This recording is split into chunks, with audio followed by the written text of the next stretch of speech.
ಈಗ ಬಿತ್ತು ಸೀಸನ್ ಚಲೋ ಆಗೈತಿ. ಈಗ 11 ಗಂಟೆ ಆದರೂ ಗ್ರಾಮ ಸೇವಕರಾಗ್ಲಿ ಯಾವುದೇ ಅಧಿಕಾರಿಗಳು ಇದ್ರ ಬಗ್ಗೆ ಜವಾಬ್ದಾರಿ ತಗೊಳ್ಳಾರ್ದೆ ಇನ್ನೂ ಕ್ಲೋಸ್ ಮಾಡ್ಯಾರು. ಒಳಗೆ ಬೀಜ ಅದಾವು ಬಿಟ್ಟಾವು ಸೆಕೆಂಡರಿ.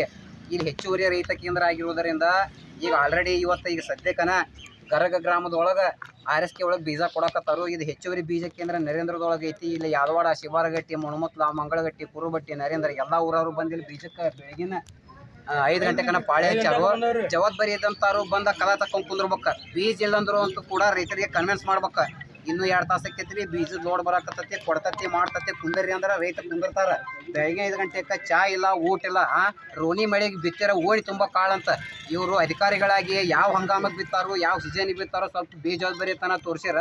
ಮುಂದೆ ರೈತರ ಪರಿಸ್ಥಿತಿ ಹೆಂಗ, ರೈತರ ಗತಿ ಹೆಂಗ, ರೆಸ್ಪಾನ್ಸಿಬಿಲಿಟಿ ಇದ್ದಾರು, ಜವಾಬ್ದಾರಿ ಇದ್ದಂಥವ್ರು ಬಂದು ಕುಂತ ಕಾರ್ಯ ತೆಗೆದುಕಾರ ರೈತರಿಗೆ ಮನವರಿಕೆ ಮಾಡಿಕೊಟ್ರೆ ಬೀಜ ವಿತರಣಾ ಕಾರ್ಯಕ್ರಮಗಳು ಪ್ರಾರಂಭ ಮಾಡ್ಬೇಕಂತೇಳಿ ಈ ಮುಖಾಂತರ ನಿಮ್ಮಲ್ಲಿ ಕೇಳ್ಕೊತಾನೆ.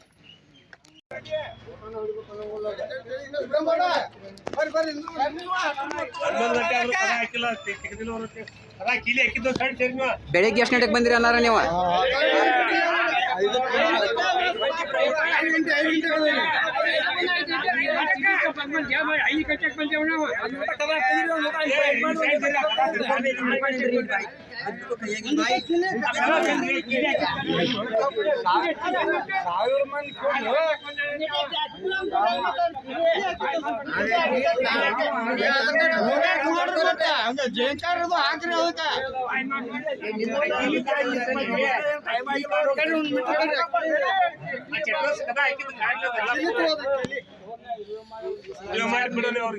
ಈಗ ನೀವು ಗ್ರಾಮ ಸೇವಕರು ಇನ್ನ ಯಾರು ಬಂದೇ ಇಲ್ಲ ಹಂಗಾರ ಇಲ್ಲಿ?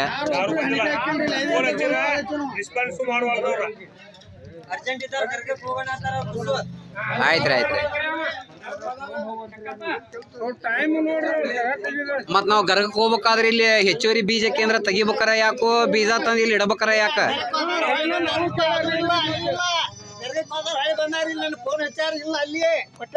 ಗರ್ಗದಾಗೂ ಬೀಜ ಇಲ್ರಿ? ಆಯ್ತ್ರಿ ಆಯ್ತ್ರಿ ಆಯ್ತ್ರಿ.